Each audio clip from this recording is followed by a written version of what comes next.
Maya stood on the curb outside St. Jude's Hospital, clutching a plastic bag that held her apron, her name tag, and a half-eaten sandwich.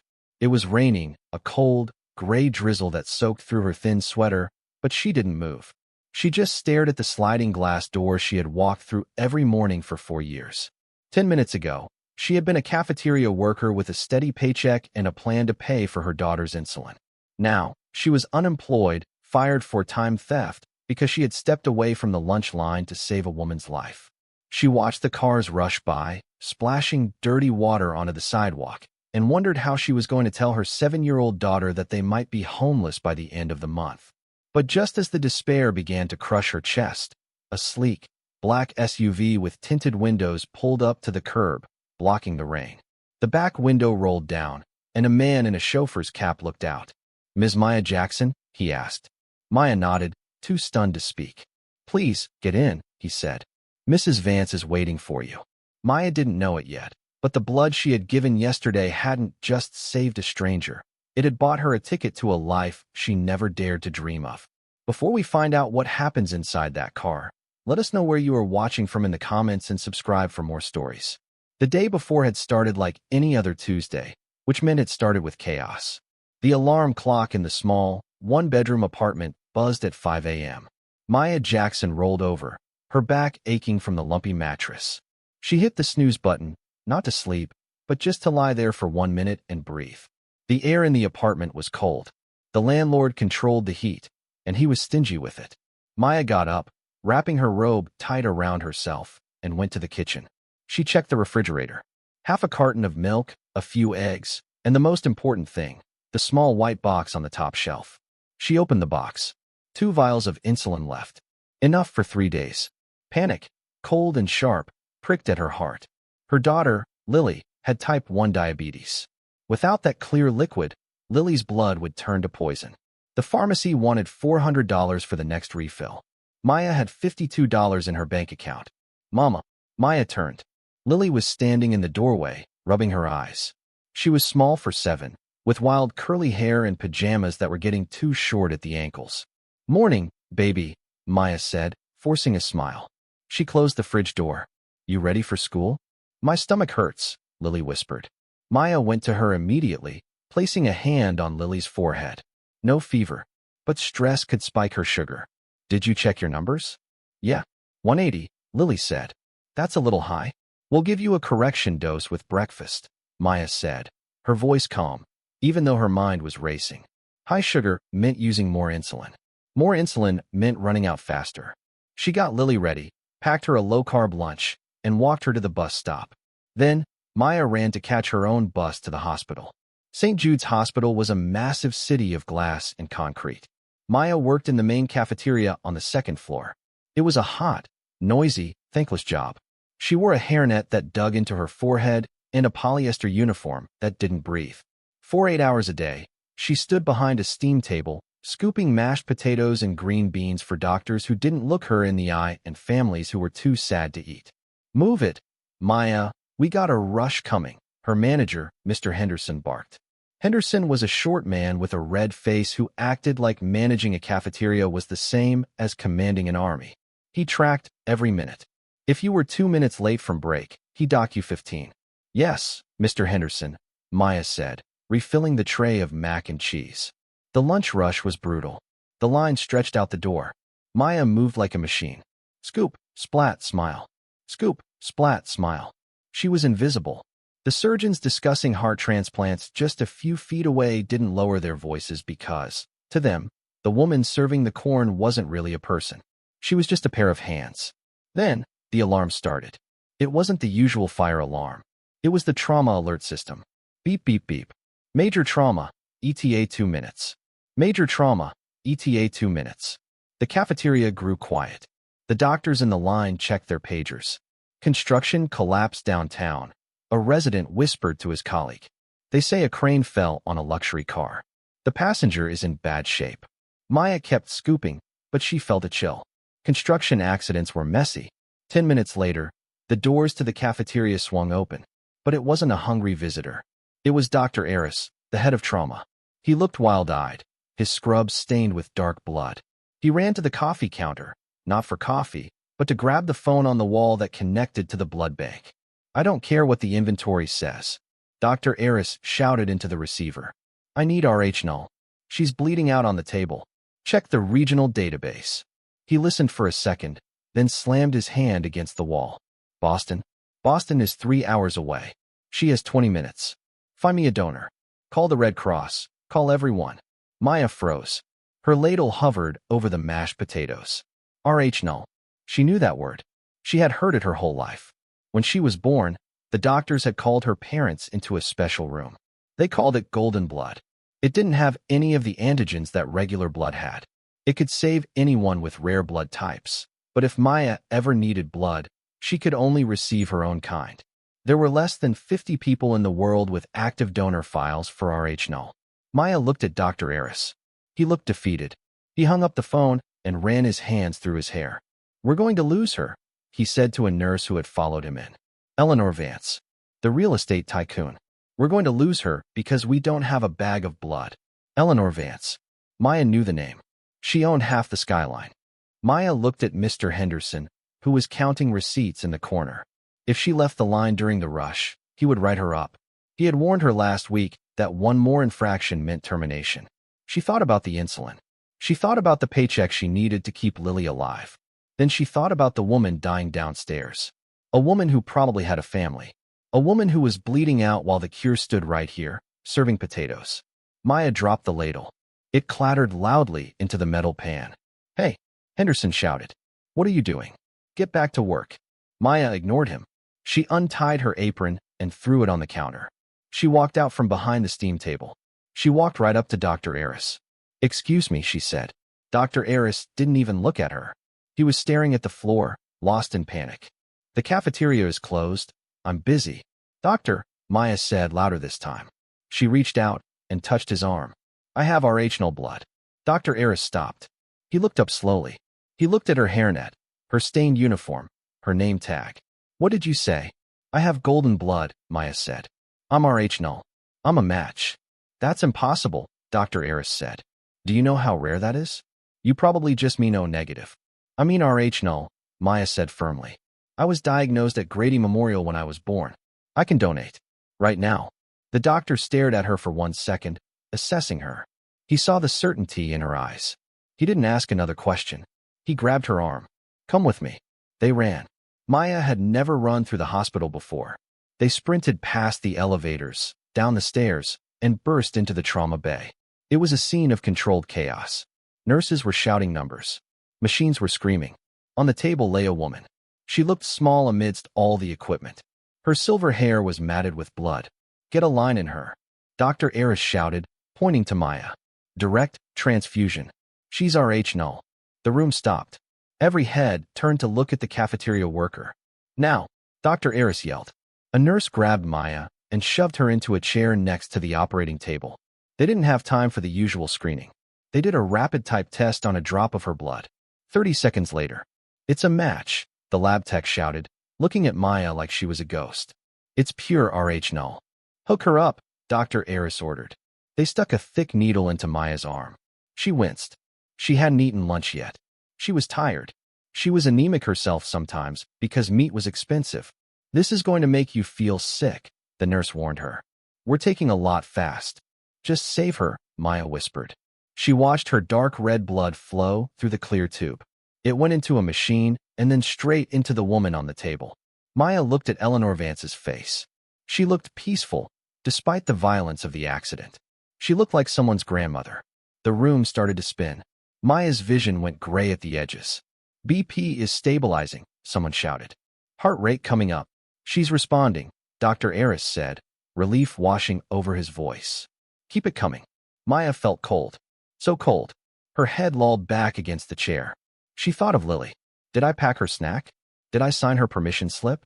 "She's passing out," the nurse shouted, looking at Maya. "Stop the draw," Dr. Eris said. "We have enough to get her to surgery. Unhook her." The last thing Maya felt was the tape being ripped off her arm and someone putting a warm blanket over her. Then, the darkness took her. When Maya woke up, she was in a recovery bed in the hallway. The chaos was gone. The trauma bay was empty. A nurse handed her a cookie and a juice box. You did a good thing, honey, the nurse said. Mrs. Vance is in surgery, but she's going to make it. Because of you. Maya ate the cookie slowly. Her arm throbbed. She looked at the clock on the wall. 2 p.m. Oh no, she whispered. My shift. She tried to stand up, but her legs were like jelly. You can't go anywhere, the nurse said. You need to rest. I have to work, Maya said, panic rising in her chest. Mr. Henderson will kill me. She managed to get up. She stumbled back to the elevators. When she got back to the cafeteria, the lunch rush was over. The lights were dimmed. Mr. Henderson was standing by the cash register, his arms crossed. He looked at Maya. She was pale, her hairnet crooked, a bandage on her arm. You walked out, Henderson said. His voice was dangerously quiet. I had to, Maya said, leaning against the counter for support. There was an emergency. A woman needed blood. I was the only match. I don't care if the president needed a kidney, Henderson spat. You left the line during peak rush. We had customers waiting for 10 minutes for potatoes. Do you know how bad that looks? I saved a life, Maya said, tears pricking her eyes. You abandoned your post, Henderson said. He reached for her time card on the rack and pulled it out. I warned you, Maya. 3 strikes. This is it. Please, Maya begged. I have a daughter. She needs insulin. I can't lose this job. You should have thought of that before you decided to play hero, Henderson said. Turn in your badge. You're done. Maya stood there, the hum of the refrigerators the only sound. She wanted to scream. She wanted to tell him that a human life was worth more than mashed potatoes. But she knew men like Henderson. They didn't care about life. They cared about order. She took off her name tag. She placed it on the counter. She turned around and walked out. She picked up Lily from school that afternoon and tried to act normal. They made pasta for dinner with butter because they were out of sauce. Mommy, why are you home early? Lily asked, twirling spaghetti on her fork. Just a schedule change, baby, Maya lied. More time to play with you. That night, after Lily went to sleep, Maya sat at the kitchen table with her head in her hands. She checked her bank app. $52. Rent was due in 4 days. The insulin would run out in 3. She didn't sleep. The next morning, she walked Lily to the bus stop. It was raining. Maya didn't have anywhere to go, but she couldn't let Lily know she was unemployed. So she walked to the hospital anyway. She stood on the curb outside, wondering if she could beg Henderson for her job back. Maybe if she crawled. Maybe if she promised never to help anyone ever again. She was standing there, shivering, when the black SUV pulled up. The driver, a man with kind eyes, opened the back door. Miss Jackson? Maya nodded dumbly. Mrs. Vance would like to see you. Mrs. Vance? Maya asked. The lady from the accident? Yes. She woke up this morning. The first thing she asked for was the name of the person who gave the blood. Maya got into the car. The leather seats were heated.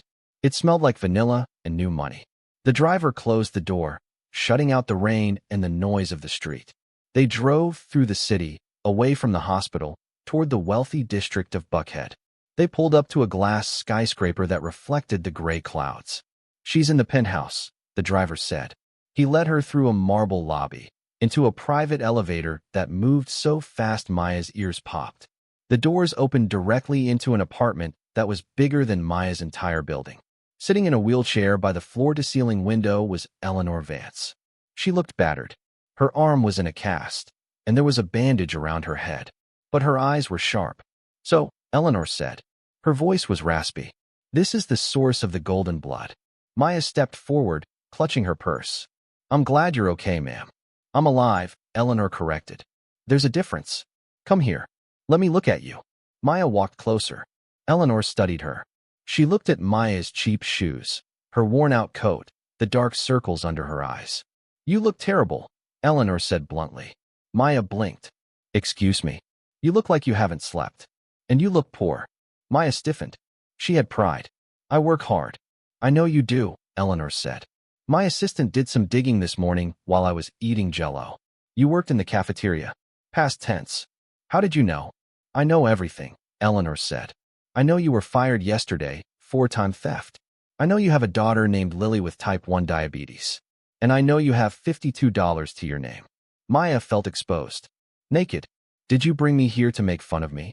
I brought you here to make a deal, Eleanor said. She wheeled herself closer. You gave me something I couldn't buy? I have billions of dollars. but I couldn't buy a drop of that blood when I needed it. You saved me, and it cost you your job. It was the right thing to do, Maya said. Integrity, Eleanor nodded. Rare, like your blood. Eleanor picked up a remote control and pressed a button. A screen on the wall turned on. It showed a bank transfer confirmation. I paid your rent for the year, Eleanor said casually. And I set up an account with the pharmacy. Your daughter's insulin is covered until she turns 21. Maya gasped. Her knees gave out. She grabbed the back of a sofa to steady herself. What? What? Because I pay my debts, Eleanor said. But that's just the cleanup. Now, about the job. I can get another cafeteria job, Maya stammered. No, Eleanor said firmly. You are done serving potatoes. You have empathy, Maya. You saw a need and you acted, even when it hurt you. Do you know how hard it is to find people like that in the corporate world? Everyone around me is a shark. I need a human. Eleanor held out a folder. This is an employment contract. Director of Community Affairs for the Vance Foundation. Starting salary is $85,000 a year. Full benefits. And you report directly to me. Maya stared at the folder. $85,000. That was more than she would make in 4 years at the hospital. I don't know anything about foundations, Maya whispered. I can teach you business, Eleanor said, her eyes gleaming. I can teach you how to dress, how to speak, how to terrify a boardroom. But I can't teach you how to give a damn about people. You already have that. Eleanor extended her hand. It was frail, but her grip was strong. So, Maya Jackson, are you ready to stop surviving and start living? Maya looked at the rain hitting the glass window. She thought of Henderson. She thought of the empty fridge. She thought of Lily. She reached out and took Eleanor's hand. When do I start? Right now, Eleanor smiled. First lesson, never wear those shoes again. As Maya stood there, 70 stories up in the air, she didn't know that the real danger wasn't poverty anymore. It was the people inside this tower. Because downstairs, in the vice president's office, Eleanor's nephew Julian was watching the security feed. And he didn't like the looks of the new favorite. The war for the Vance Empire had just begun, and Maya was standing on the front line. The elevator ride down from the penthouse felt faster than the ride up, but Maya felt different. Heavier. She was carrying a folder that contained a new life, but her old life was waiting for her in the lobby. She walked out of the Vance Tower and into the rain. The $52 in her bank account was still $52 until the new check cleared. She took the bus home, clutching the folder to her chest like a shield. When she got to her apartment, she didn't tell Lily everything. She just told her that Mommy got a promotion. She cooked dinner, helped Lily with her math homework, and checked her blood sugar. 110. Perfect. For the first time in months, Maya slept without waking up every hour to check the ceiling for cracks. The next morning, the transformation began. A car arrived at 8 a.m., not to take her to the office, but to a boutique in the high-end district. Eleanor Vance was already there, sitting in her wheelchair with a glass of sparkling water, barking orders at a terrified sales assistant. No, not polyester. Silk, cotton, wool, fabrics that breathe. She is going to be in boardrooms, not a nightclub. Eleanor spun her chair around when Maya walked in. Maya was wearing her best Sunday dress, but under the bright lights of the shop, it looked threadbare. Good morning, Eleanor said. We have work to do. Stand there. For 3 hours, Maya was poked, prodded, and draped in fabrics she was afraid to touch. She looked at a price tag on a navy blue blazer. $600. She dropped the sleeve as if it burned her. I can't wear this, Maya whispered to Eleanor. This costs more than my rent. You aren't paying for it, Eleanor said, flipping through a magazine. And you aren't wearing it for vanity. You are wearing it for armor. When you walk into a meeting with men like my nephew Julian, they will look for any weakness. If you look cheap, they will think you are cheap. If you look expensive, they will listen before you even speak. Put on the blazer. Maya put it on. She looked in the mirror. The woman staring back didn't look like a cafeteria worker. She looked like someone who made decisions. She looked like someone who mattered. Better, Eleanor said. Now lift your chin. Higher. You have golden blood, Maya. Act like it. The next day was the first day at Vance Real Estate. The headquarters was a glass needle piercing the sky. Maya walked into the lobby wearing the navy blazer and new leather heels that clicked loudly on the marble floor. Click, clack, click, clack. The sound made heads turn. She went to the front desk. I'm Maya Jackson. I'm the new director of community affairs. The receptionist looked at her list, then looked at Maya with raised eyebrows. Oh, the external hire. Mrs. Vance is expecting you on the 40th floor. Maya took the elevator up. Her stomach was doing flips. When the doors opened, she stepped into a bustling office that smelled of espresso and ambition. People were rushing around with tablets and blueprints. Eleanor's office was at the end of the hall, but standing in front of the door, blocking her path, was a man. He was young, maybe 30, with slick back hair and a suit that fit too perfectly. He was handsome, but his smile didn't reach his eyes. It was a shark smile. "You must be the miracle worker," he said, stepping forward. He didn't offer his hand. "I'm Maya," she said, remembering Eleanor's advice. "Chin up. I'm Julian Vance," he said, VP of Operations. "Eleanor's nephew. I heard all about you. The woman who came from the food service industry." He said it like it was a disease. "It's quite a leap. From serving tater tots to managing a multi-million-dollar foundation." "I serve people," Maya said, her voice steady. "It doesn't matter if it's food or housing. It's about people." Julian laughed. A short, dry sound. "That's adorable. Really. But this is a business, Maya. We deal in profit margins and zoning laws. My aunt is sentimental. She had a near-death experience, and she thinks you're her guardian angel. But let me give you some advice." He leaned in close, smelling of expensive cologne. "Don't get comfortable. Angels usually fly away once the novelty wears off. I run this company. Eleanor is just the face. Stay out of my way, and we won't have a problem." "Julian." Eleanor's voice boomed from the open office door.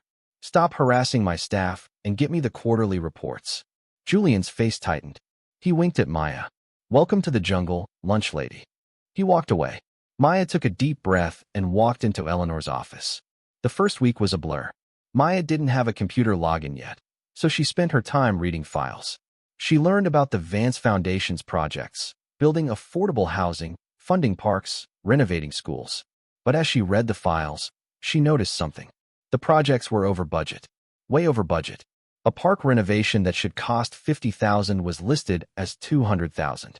A community center roof repair was listed at $500,000. "Why is this concrete so expensive?" Maya asked Eleanor during lunch. They were eating salads at Eleanor's desk.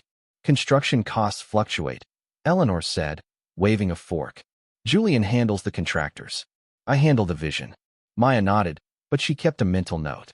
Something wasn't right. On Friday afternoon, the bomb dropped. Maya was packing up her bag to go pick up Lily when her phone started buzzing. It buzzed once, twice, then 10 times in a row. She picked it up. Text messages. From numbers she didn't know.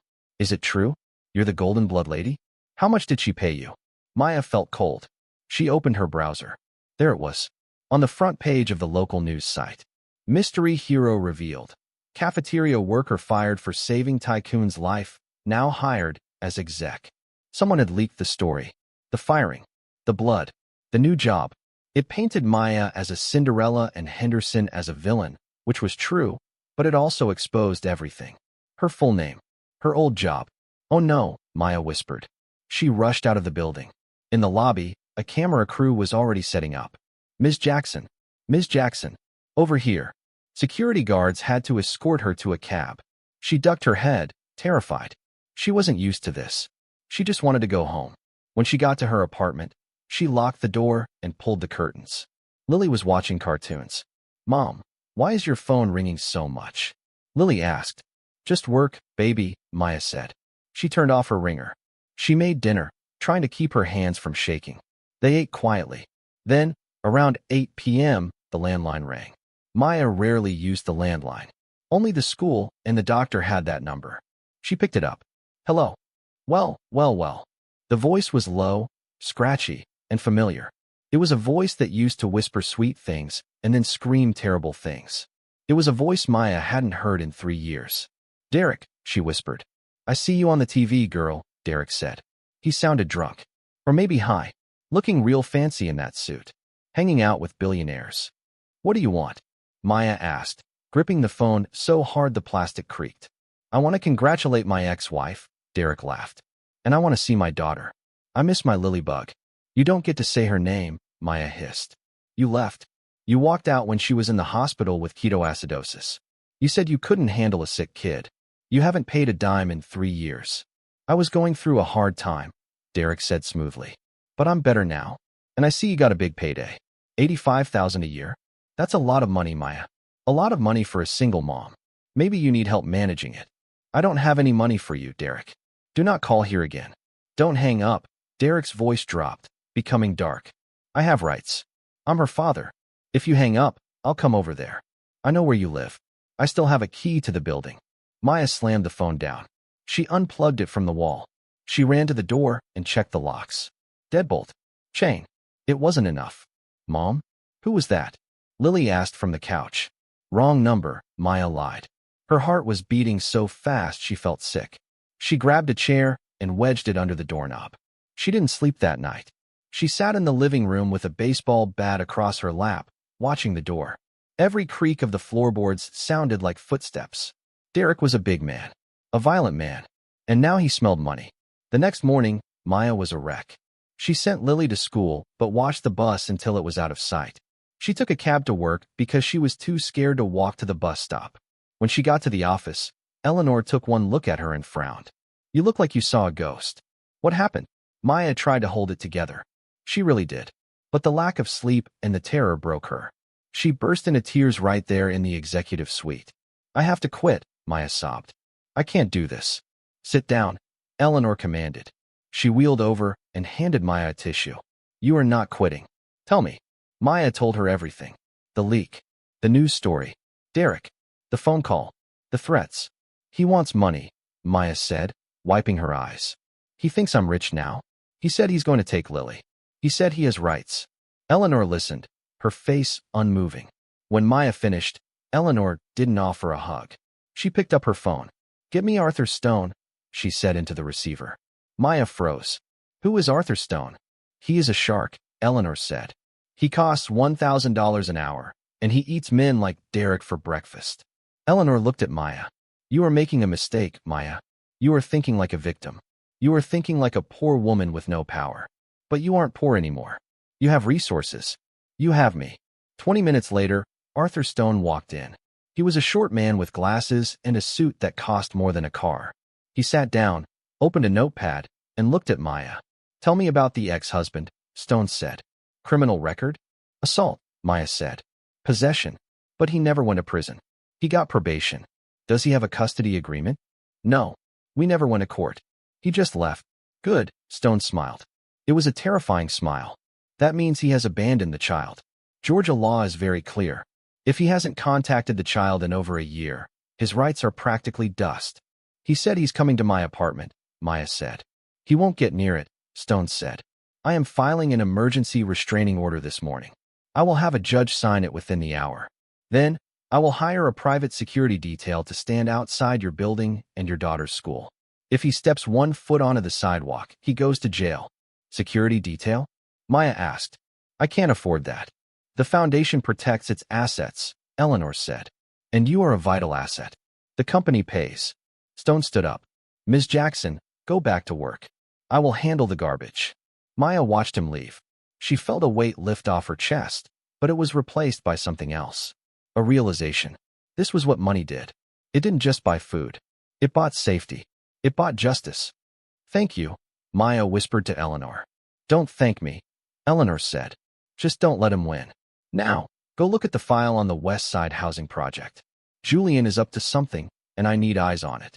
Maya went to her new office. She felt stronger. She opened the file, but her mind was still on Derek. She knew him. A piece of paper wouldn't stop him. He would try something. 2 days later, the restraining order was served. Maya wasn't there, but Stone told her about it. Derek had tried to argue with the process server, but when he saw the 2 off-duty police officers standing behind the man, he backed down. Maya thought it was over. But Julian Vance was watching. Julian had seen the commotion. He had heard the rumors about the security detail.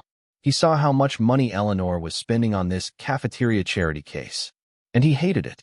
Every dollar spent on Maya was a dollar that wasn't going to his inheritance. He walked into Maya's office without knocking. Rough week, huh? Julian grinned, leaning against the doorframe. I'm working, Julian, Maya said, not looking up. I heard about the ex, Julian said. Scary stuff. You know, it really looks bad for the company. Having drama like that. Eleanor is old. She doesn't need the stress. If you really cared about her, you'd leave. I care about the work, Maya said. Do you? Julian walked over to her desk. He picked up the West Side housing file. You're looking at the West Side project? That's a disaster. We've been trying to break ground there for 2 years. The locals hate us. They protest every time we send a truck. Why do they hate you? Maya asked. Because they're ungrateful, Julian shrugged. We're trying to build them condos, and they want to keep their rundown community center. Look, if you want to prove you belong here, why don't you take lead on West Side? Go down there. Talk to them. Use your community charm. Maya looked at him. She knew it was a trap. He wanted her to fail. He wanted to send her into a hostile neighborhood so she would quit. But she also looked at the file. The West Side neighborhood was where she grew up. She knew those people. Fine, Maya said. I'll take it. Great, Julian smiled. Have fun in the hood. He left. Maya looked at the file. The West Side project was scheduled for demolition next week. Julian wanted to bulldoze a historic library to build luxury apartments disguised as affordable living. No wonder they hated him. Maya closed the file.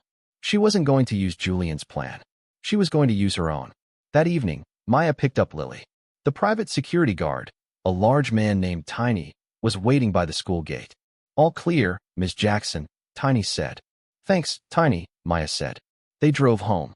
As they pulled up to the apartment building, Maya saw something. A figure standing across the street, in the shadows of an alley. He was wearing a hooded sweatshirt, but the posture was unmistakable. It was Derek. He wasn't on the property, so he wasn't technically violating the order yet. But he was watching. He lit a cigarette, the flame illuminating his face for a second. He stared right at Maya. He pointed a finger at her, then at Lily, and made a gun motion with his hand. Bang! Maya grabbed Lily and shoved her into the building. Go inside, baby. Run. Tiny saw him too. The security guard stepped out of the car and started walking across the street. Derek saw the big man coming. He threw the cigarette down and ran into the darkness. Maya got inside her apartment, her heart racing. She locked the door. She hugged Lily so tight the little girl squeaked. Mom, you're hurting me, Lily said. Sorry, baby. Sorry. Maya realized then that the legal paper wasn't enough.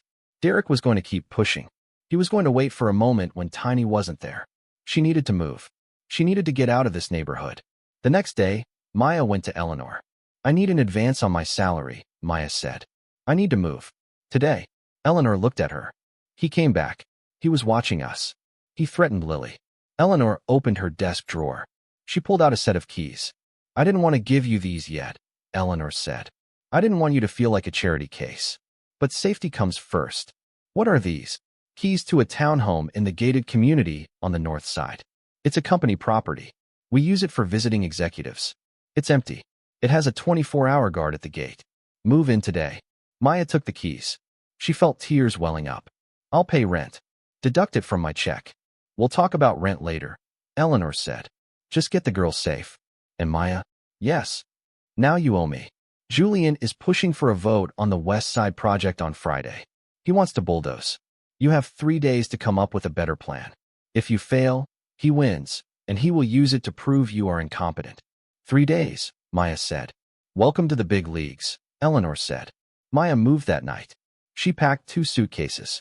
She left the old furniture. She left the bad memories. She drove Lily to the north side. The gate guard checked her ID and waved her through. The townhome was beautiful. It had 2 bedrooms. It had a dishwasher. It had heat. Lily ran around the empty rooms, screaming with joy. Look, Mom. Stairs. We have stairs. Maya stood in the kitchen. She felt safe. Finally safe. But she couldn't rest. She had a job to do. She sat on the floor with the West Side files spread out around her. She looked at Julian's blueprints. They were cold. Impersonal. They destroyed the heart of the neighborhood. Maya grabbed a red pen. She started to draw. She didn't draw condos. She drew a mixed-use space. She kept the library. She added a clinic. She added a grocery store, because she knew West Side was a food desert. She worked all night. She used the knowledge of her poverty to fix the problems of the rich developers. The next morning, she went to West Side. She didn't take a limo. She took the bus. She walked into the community center where the protesters were gathered. They were angry. They held signs that said, Vance, go home. A woman stood at the front. It was Mrs. Gable, Maya's old Sunday school teacher. Mrs. Gable? Maya called out. The woman squinted. Maya? Maya Jackson? Lord, child, look at you in that suit. You working for the devil now.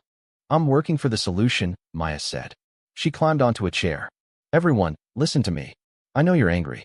You should be. They want to tear this place down. Yeah, the crowd shouted. But I have a new plan, Maya said. She held up her drawings. We don't build luxury condos. We build us. We keep the library. We build a clinic right here where the old lot is. And we make them pay for it. The crowd went silent. Can you make them do that? Mrs. Gable asked. I have the ear of the owner, Maya said. But I need your help. I need you to stop protesting and start signing this petition for the new plan. If we show them we are partners, not enemies, we win. It took 3 days. Maya barely slept. She walked every block. She talked to every pastor, every shop owner. She got 2,000 signatures. On Friday morning, the board meeting began. Julian sat at the head of the table, smiling.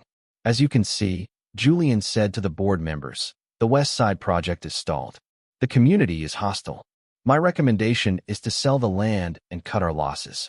It's a failed investment. It's not failed, a voice said. Maya walked in. She looked tired, but her blazer was crisp. She placed a thick stack of papers on the table. This is a petition from the West Side Community Association, Maya said. They have agreed to the development. Julian laughed. You got them to agree? How much did you bribe them? I didn't bribe them, Maya said. I changed the plan. She clicked a remote. The screen showed her new blueprints. We keep the library. We add a clinic. We create a community hub. The profits from the residential units on top will fund the community services below. It increases the long-term value of the property by 40% because it stabilizes the neighborhood. It's not just housing. It's an ecosystem. The board members leaned in. They liked the numbers. They liked the lack of protests. This is innovative, one board member said. It's ridiculous. Julian shouted. It's a charity project. We are a business. It's a legacy, Eleanor said from the back of the room. She wheeled herself forward. And it's approved. Julian slammed his hand on the table. He glared at Maya with pure hatred. She had beaten him. She had embarrassed him. This isn't over, Julian whispered to Maya as the meeting adjourned. You think you're safe because you have a fancy house and a security guard? You have no idea who you're playing with. Maya looked him in the eye. I'm not playing, Julian. She walked out of the room. She had won the battle. But as she walked down the hall, her phone rang. It wasn't Derek. It was the security gate at her new townhome. Ms. Jackson, the guard asked. There's a man here. He says he's a delivery driver, but he doesn't have an order number. He asked if Lily is home. Maya stopped breathing. Describe him, she whispered. Tall. Hoodie. Smells like smoke. Derek. He had found her. Even in the gated community. He had followed her. Do not let him in, Maya ordered. Call the police. I'm coming home. She started running. She realized then that Julian was right. It wasn't over. Derek was the shark in the water, but Julian was the one chumming the ocean. Because hanging out of Julian's pocket, Maya had seen something earlier. A lighter. A distinct, silver lighter. The same kind Derek used to use. Julian hadn't just found out about her ex. He had contacted him. The war had just turned personal. Maya ran. She didn't wait for the elevator at the Vance Tower. She ran to the parking garage, her heels clicking violently against the concrete, echoing the panic in her chest. She jumped into the company car Eleanor had assigned her, a sensible sedan, not a limo, and sped out of the garage. Her hands were shaking on the steering wheel so hard she could barely grip it. The guard said a delivery driver. Hoodie. Smoke. Derek. He had found the safe house. The unlisted, corporate-owned townhome in a gated community that Eleanor swore was invisible. How? How did a man who couldn't even hold down a job at a gas station find a multi-million-dollar secret property in less than 24 hours? Maya drove fast, blurring through red lights, her heart hammering a frantic rhythm against her ribs. Lily, please be okay. Please be okay. She skidded to a halt at the gate of the North Side community. Police lights were already flashing, blue and red, spinning in the twilight. Maya jumped out of the car before it was fully in park. Lily, she screamed. Tiny, the massive security guard Eleanor had hired, stepped out from behind a police cruiser. He looked grim. He was holding a small, pink backpack. Lily's backpack. Maya's knees hit the pavement. Where is she? Tiny, where is she? She's safe, Miss Jackson, Tiny said, rushing over to pull Maya up. She's inside the guardhouse. I locked her in with the operator. Maya broke from his grip and ran to the guard booth. She tore the door open. Lily was sitting on a swivel chair, drinking a juice box, her eyes wide but dry. "Mommy?" Lily asked. The policeman said we're playing a game. Maya collapsed onto the floor and pulled her daughter into her lap, burying her face in Lily's curly hair. She smelled like strawberry shampoo and innocence. She was safe. "I've got you," Maya sobbed. "I've got you." A police officer stepped into the booth. "Ms. Jackson?" "I'm Officer Miller." The suspect fled when security challenged him. He didn't get entry, but he left something at the gate. The officer held out an evidence bag. Inside was a piece of paper, a cheap, greasy napkin. Written on it in black marker were 3 words. "Tick-tock, Maya." Maya stared at the handwriting. It was Derek's chicken scratch. But it wasn't just a threat. It was a message. He knew the code, Tiny said, stepping into the booth. His voice was low, angry. He didn't just guess, "Ms. Jackson." He punched in the temporary gate code, the one only issued to company executives. Maya froze. The cold dread in her stomach turned into a hot, burning coal. The code, the address, the timing. Derek didn't find her. He was sent. Maya stood up. She wiped her face. The tears were gone. "Officer," Maya said, her voice deadly calm. "I want to file a report, but I'm taking my daughter to a hotel tonight. A hotel no one knows. We can provide an escort," the officer said. "No," Maya said. "No more company resources. I'll handle this." She took Lily to a Marriott downtown, paying cash. She sat in the dark hotel room, watching the city lights. Lily was asleep. Maya was wide awake. She thought about the lighter she had seen in Julian's pocket. The silver Zippo. Derek used to have one just like it. He had pawned it years ago. Julian Vance. He wasn't just a greedy executive. He was a monster. He had given a violent stalker the keys to her home just to scare her into quitting. He put a 7-year-old girl in danger because he wanted a corner office. Maya stood up. She walked to the window. She looked at her reflection. She wasn't the cafeteria worker anymore. She wasn't the victim. She was the director of community affairs. And she was done playing defense. "You want a war, Julian?" she whispered to the glass. "I'll give you a war." The next morning, Maya walked into Vance Tower like a storm front. She didn't go to her office. She went straight to the penthouse. She found Eleanor in the sunroom, looking frail. The older woman was coughing into a handkerchief. There were dark circles under her eyes. The stress of the board meeting and her recovery was taking a toll. "Maya," Eleanor wheezed, smiling weakly. "I heard about the incident. I'm so sorry. I've already fired the security firm. We'll get new." "It wasn't the security firm," Maya said. She didn't sit down. "It was Julian." Eleanor stopped. Her hand hovered over her teacup. "Maya, be careful. Julian is arrogant, yes. He is greedy. But he is family. He wouldn't put a child in danger." "He gave Derek the gate code," Maya said. Tiny confirmed it. It was an executive code. And Derek had money. He was wearing new shoes. Derek hasn't had a job in 3 years. Someone paid him. Eleanor closed her eyes. She looked old. Suddenly, incredibly old.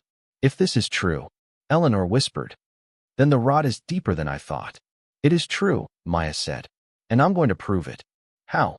"I'm going to the West Side Project," Maya said. Julian was desperate to sell that land. He was desperate to bulldoze it. Why? It wasn't just about profit. He was hiding something. He didn't want us to look too closely at the books. Eleanor nodded slowly. She reached into her robe and pulled out a key card. It was black. "This is the master override," Eleanor said. "It accesses the encrypted financial servers. Julian thinks he locked you out of the system this morning."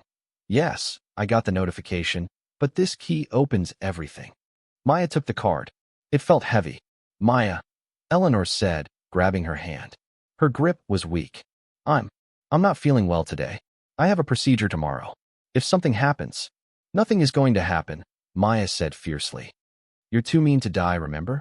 Eleanor chuckled, but it turned into a cough. "Just watch your back. If Julian is willing to use your ex-husband, he is willing to do anything." Maya left the penthouse. She didn't go to her desk. She went down to the parking garage. But she didn't take her car. She took a taxi to the West Side neighborhood. She needed to see the construction site. The West Side project was quiet. The fencing was up, but no work was being done yet. Maya walked through the mud, her expensive heels sinking into the dirt, but she didn't care. She found the site foreman, a man named Big Red. He was a local guy, someone Maya had known from the neighborhood. Maya, Big Red squinted at her. Dang, girl. You look like $1,000,000. Hey, Red, Maya said. I need to ask you something. About the demolition prep. What about it? The invoices say we paid $3 million for asbestos removal last month, Maya said. Did you guys do any asbestos removal? Red laughed. A loud belly laugh. Asbestos removal? Girl, we haven't even unlocked the doors to the old library. Nobody's been in there but the rats. Maya's heart skipped a beat. So no work was done? Zero. Zip. Nada. And the concrete? Maya asked. The invoices show we bought 500 tons of high-grade rebar. We ain't poured nothing, Red said. Look around. It's dirt. Maya pulled out her phone. She recorded him. Say that again, Red. She spent the next 3 hours walking the site. She took photos of the empty lots. She took photos of the untouched buildings. She compared them to the digital files on her phone, files that showed millions of dollars in completed work. Julian wasn't just a bad businessman. He was an embezzler. He was billing the company for work that never happened, paying shell companies that probably belonged to him, and pocketing the cash. That's why he wanted to sell the land or bulldoze it quickly. If they renovated, someone would check the existing structures and realize the work was a lie. If they sold it, the paper trail would disappear. Maya had the smoking gun. She called a cab. Take me to Vance Tower. But as she was waiting on the corner, a car pulled up. It wasn't a taxi. It was a beat-up Ford Taurus. The window rolled down. Hey, sugar. Maya froze. It was Derek. He got out of the car. He looked better than he had in years. New leather jacket. New sneakers. He was smiling that crooked smile that used to make her melt and now made her sick. What do you want, Derek? Maya stood her ground. She put her hand in her purse, gripping her pepper spray. I just want to talk, Derek said, stepping closer. We're family, right? And I see you're doing so well. Making moves. I heard you moved to the north side. Nice gates. Shame they don't work. Who gave you the code? Maya asked. Does it matter? Derek shrugged. I got friends in high places now. Friends who pay better than you ever did. Julian Vance, Maya said. Derek's smile faltered for a second. I don't know no Julian. I just know a man who wants his problem solved. I'm the problem. You're the headache, Derek said. You're messing up the flow. Look, Maya, here's the deal. You quit. You take your little girl, and you move away. Far away. You do that, and I disappear. You don't. Well, accidents happen. Kids get lost. Maya stared at him. For years, this man had terrified her. He had controlled her with fear. But looking at him now, she didn't see a monster. She saw a pawn. A cheap, pathetic pawn in a rich man's game. How much? Maya asked. What? How much did he pay you? Maya asked. 10,000. 20. Derek bristled. 50. 50 grand to make you scare. $50,000, Maya laughed. It was a cold, sharp sound. He embezzled $10 million from the company, Derek. And he gave you crumbs. Derek looked confused. 10 million. He's using you, Maya said, stepping closer to him. He's using you to do his dirty work. And when the police come, and they will come, who do you think is going to jail? The billionaire in the penthouse? Or the ex-con with a record? Derek shifted his weight. He looked nervous. I have evidence, Derek, Maya said. I have proof of the fraud. I'm going to the FBI. If you walk away right now, maybe I forget you were here. But if you touch me, or my daughter, you go down with Julian. And Julian won't pay for your lawyer. Derek looked at Maya. He looked at the fierce determination in her eyes. He had never seen her like this. He used to see fear. Now he saw power. You're crazy, Derek muttered. I'm a mother, Maya said. Try me. Derek spat on the ground. Keep your money. I'm out. He got back in his car and peeled away. Maya let out a breath she didn't know she was holding. Her knees shook, but she didn't fall. She had faced the ghost of her past and sent him packing. Now she had to face the monster in the tower. Maya returned to the office at 5 p.m. The building was quiet. Most people had gone home. She went straight to the server room in the basement. She used Eleanor's black key card. Beep. Access granted. She sat at the terminal. She plugged in the drive. She began to download everything. The West Side invoices. The shell company transfers. The payments to D. Miller, Derek. It was all there. A map of corruption. But as the download bar hit 99%, the lights in the server room flickered. The door opened. Julian stood there. He wasn't smiling anymore. He had 2 security guards behind him, not the friendly lobby guards. These were private contractors. Big. Mean. I warned you, Julian said softly. Maya stood up, pulling the flash drive out. It's over, Julian. I have the files. I have the proof. You have nothing, Julian said. You are trespassing. You stole a master key. You are hacking company servers. That's a felony, Maya. I'm exposing a felony, Maya said.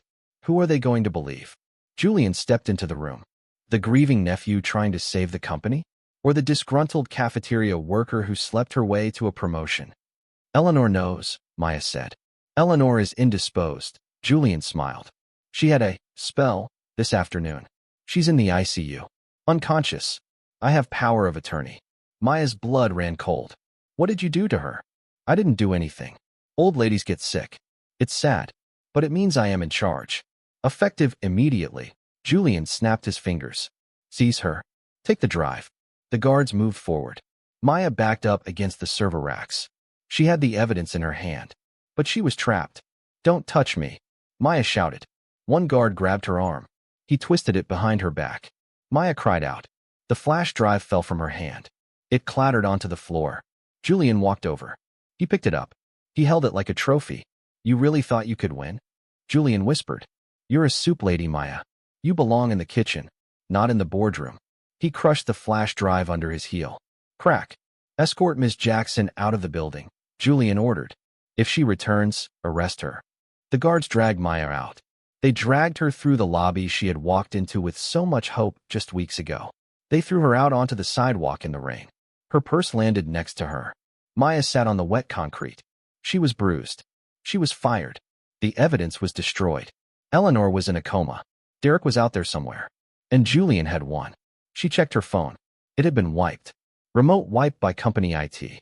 Her email, her files, everything was gone. She had nothing. She sat there in the rain, feeling the cold seep into her bones.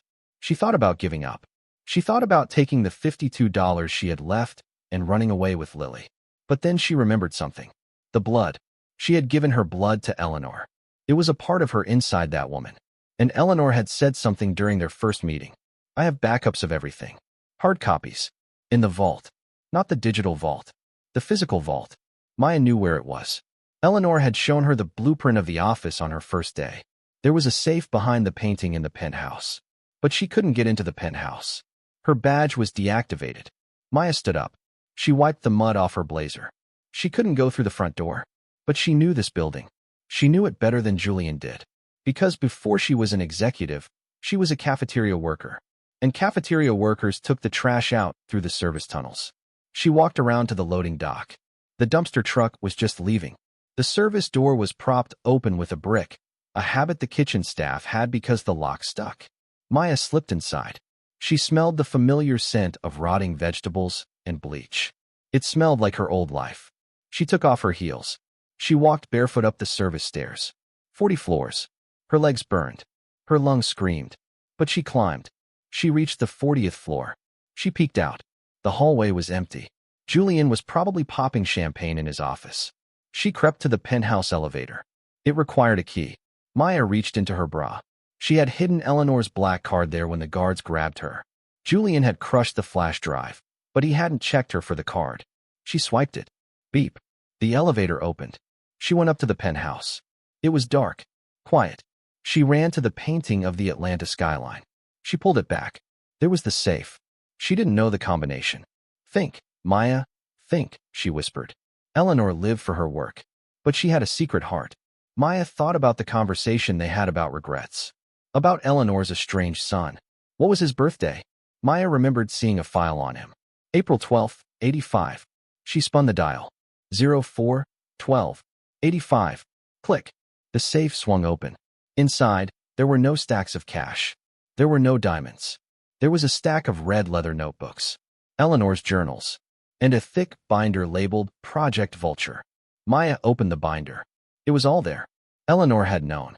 Eleanor had been investigating Julian for months before the accident. She had printed emails, bank transfers, surveillance photos. She was building a case to send her own nephew to prison. She hadn't told Maya because she wanted to protect her. This wasn't just data. This was a signed affidavit by Eleanor Vance, dated 3 days ago. If I die unexpectedly or become incapacitated, know that Julian Vance is responsible. He has embezzled funds from the foundation. He is dangerous. Maya clutched the binder to her chest. This was better than a flash drive. This was a death warrant for Julian's career. But how to use it? If she went to the police, Julian's lawyers would bury it. They would claim it was forged. They would claim Eleanor was senile. No, she needed to do this publicly. Tomorrow was the annual shareholder meeting. The press would be there. The board would be there. Julian was planning to announce his takeover. Maya looked at her reflection in the penthouse window. She was barefoot, wet, and bruised. But she held the red binder. You want a show, Julian? Maya whispered. I'll give you a show. She left the penthouse, slipping back down the service stairs. She didn't go to the hotel.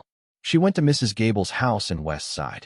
Lord, child, Mrs. Gable said when she opened the door at 2 a.m. You look like you fought a bear. I fought a shark, Maya said. Can I use your iron? I have a meeting in the morning. Mrs. Gable let her in. Maya spent the night ironing her suit. She cleaned her shoes. She bound her bruised ribs with ace bandages. The next morning, the sun rose over Atlanta. It was a bright, clear day. At the Vance Tower, the ballroom was full. Reporters, photographers, investors. Julian Vance stood on the stage, wearing a perfect suit, looking sad and solemn. It is with a heavy heart, Julian said into the microphone, that I assume leadership of Vance Real Estate. My Aunt Eleanor is fading. Her judgment has been compromised in recent weeks. She made poor hiring decisions. She lost millions on charity projects. He paused for effect. But today, we turn a page. We return to profitability. We return to sanity. I am dissolving the Community Affairs Department immediately. The crowd murmured. And as for the West Side project, Julian continued, we will be selling the land too. Boom. The double doors at the back of the ballroom slammed open. Every head turned. Maya Jackson stood there. She was wearing her navy blazer. Her head was held high. She held the red binder in one hand. She didn't have a microphone, but she didn't need one. Her voice, trained by yelling orders in a noisy cafeteria, cut through the room like a knife. I object, Maya shouted. Julian froze on stage. He gripped the podium. Security. Get her out. She is a fired employee. I am not fired, Maya yelled, walking down the center aisle. I am the director of community affairs. And I have a message from the CEO. 2 security guards ran toward her. Stop, a voice commanded from the front row. It was Arthur Stone, the lawyer. He stood up. He saw the binder in Maya's hand. He recognized Eleanor's handwriting on the label. Let her speak, Stone said, or I will sue every single one of you for obstruction of justice. The guards hesitated. They knew Arthur Stone. They didn't want to mess with him. Maya walked past them. She walked right up to the stage. She climbed the stairs. She stood next to Julian. He smelled like fear now. Give me the mic, Maya said. You're dead, Julian hissed. I'll kill you. You already tried, Maya said loud enough for the front row to hear. She grabbed the microphone from his hand. She turned to the crowd. She opened the binder. My name is Maya Jackson, she said. I used to serve lunch in a hospital. I know what it looks like when something is rotten. She held up a paper. This is a bank transfer of $5 million from the charity fund to a private account in the Cayman Islands. The account belongs to Julian Vance. Camera flashes exploded. The room erupted in shouting. Lies, Julian screamed. She's forging it. And this, Maya continued, ignoring him, is a sworn statement from Eleanor Vance, confirming that her nephew has been stealing from this company for 2 years. She handed the binder to Arthur Stone in the front row. Verify it. Stone flipped through the pages. He looked up at the board members. He nodded grimly. It's authentic. It's her seal. Julian lunged at Maya. Give me that. But before he could touch her, he was tackled. Not by security, but by the board chairman, an old Marine named General Holloway. Sit down, son, Holloway growled, pinning Julian to the stage floor. The room was chaos. Police were being called. Reporters were shouting questions. Maya stood in the center of the storm. She looked at the camera lens pointing at her. Eleanor Vance isn't fading, Maya said into the camera.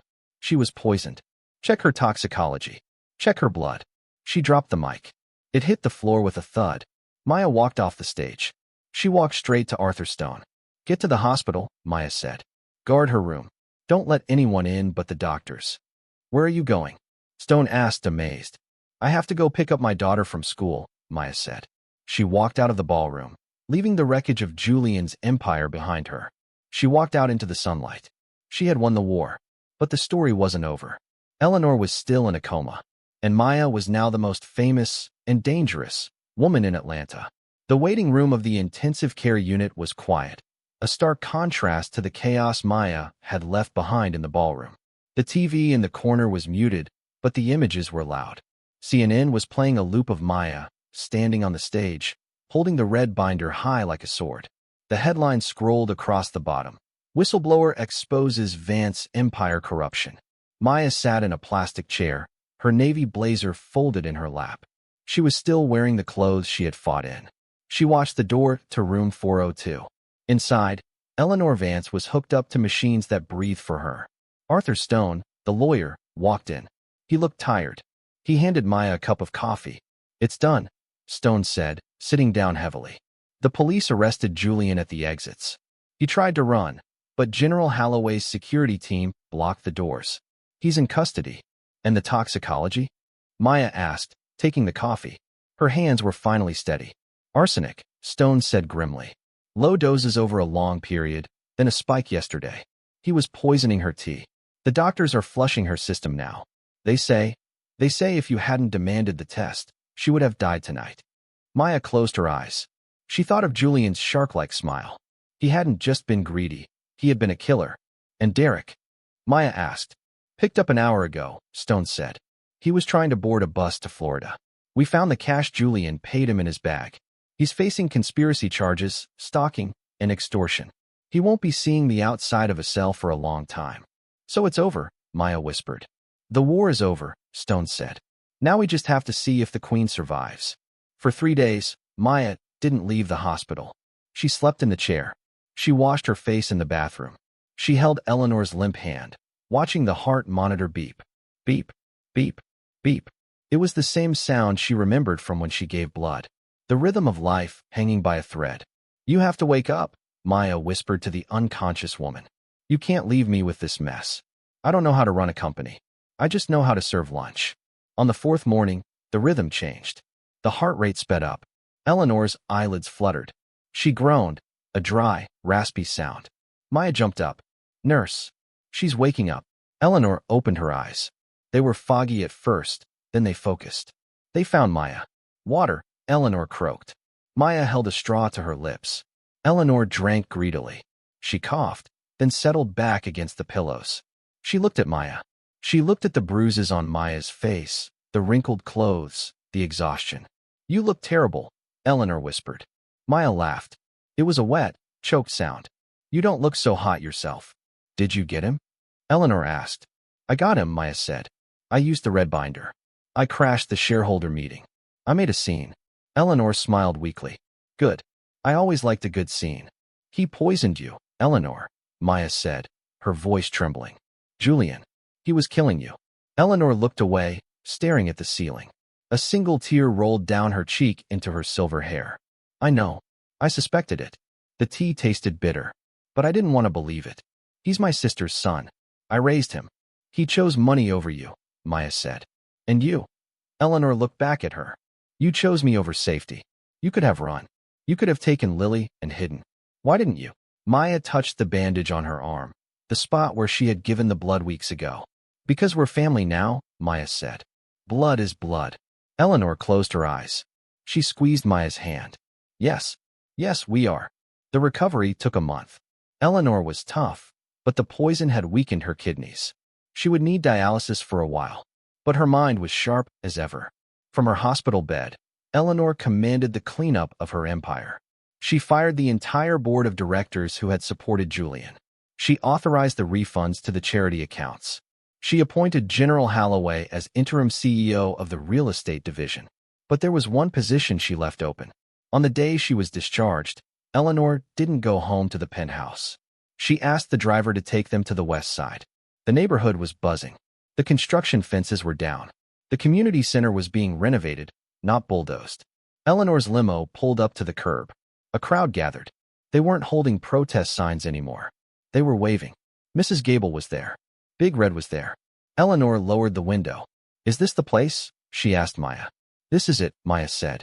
The West Side Project. It looks alive, Eleanor said. Julian wanted to build a mausoleum of glass. You built a neighborhood. Eleanor turned to Maya. She handed her a thick envelope. What is this? Maya asked. Another bonus? Open it. Maya opened the envelope. It wasn't a check. It was a contract. Position, President of the Vance Foundation. Salary, $250,000/year. Maya stared at the numbers. President? Eleanor, I can't be president. I've been here for 2 months. You have more integrity in your little finger than any MBA I have ever hired, Eleanor said. The real estate business needs a shark, and Holloway can handle that. But the foundation? The charity? That needs a heart. It needs you. I don't know if I'm ready, Maya said. You took down a corrupt empire with a binder and a microphone, Eleanor said. I think you can handle handing out scholarships. Maya looked at the community center. She saw the kids playing basketball on the new court. She saw the clinic opening its doors. Okay, Maya said. I'll do it. Good, Eleanor said. Now, take me to the airport. The airport? You just got out of the hospital. I have one more loose end to tie up, Eleanor said. And I need my new president to help me. They flew on Eleanor's private jet. Maya had never been on a plane before. She spent the whole flight staring out the window at the clouds, wondering if this was real. Lily was with Mrs. Gable, safe and happy. They landed in Montana. A car took them deep into the mountains, to a small ranch house at the end of a dirt road. Who lives here? Maya asked. Thomas, Eleanor said. Her voice shook. My son. Maya's eyes widened. I thought. Julian said you didn't have children. I have a son, Eleanor said. I pushed him away 20 years ago. I wanted him to take over the company. He wanted to paint and raise horses. We fought. I told him if he left, he was cut off. He left. We haven't spoken since. Why are we here? Because when I was dying, Eleanor said, I realized that my legacy isn't the buildings. It isn't the money. It's him. And I missed 20 years of his life because of my pride. The car stopped. A man in flannel shirt and jeans was chopping wood on the porch. He looked up. He had Eleanor's eyes. Eleanor wheeled herself out of the car. Maya stood back, giving them space. Thomas dropped the axe. He stared at his mother. He saw the wheelchair, the frailty. Mom, he asked. Hello, Tommy, Eleanor said. I brought a friend. She gestured to Maya. This is Maya. She saved my life. And she taught me that it's never too late to fix a mistake. Thomas walked down the steps. He looked wary. What do you want? I want to apologize, Eleanor said. I don't want you to run the company. I don't care about the company. I want to know my son before I die. Thomas looked at her. He looked at the tears in the eyes of the Iron Lady of real estate. He walked over. He knelt down. He hugged her. Maya watched from the car, smiling through her own tears. She had saved Eleanor's body with her blood, but she had saved Eleanor's soul with her courage. 3 months later, Maya stood in the kitchen of her new house. It wasn't a rental. It was hers. A 4-bedroom colonial in a quiet suburb with good schools. The kitchen was huge. It had a granite island and a double oven. But old habits die hard. Maya was making grilled cheese sandwiches. Mom, come look, Lily shouted from the backyard.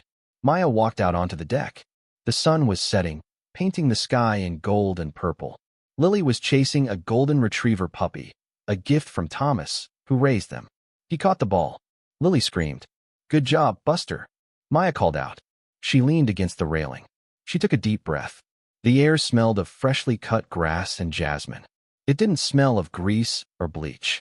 Her phone buzzed. It was an email from the foundation. The new scholarship program for diabetic children was approved. 500 kids would get free insulin for life starting next month. Maya smiled. She put the phone down. She looked at her arm. The tiny scar from the needle was barely visible now.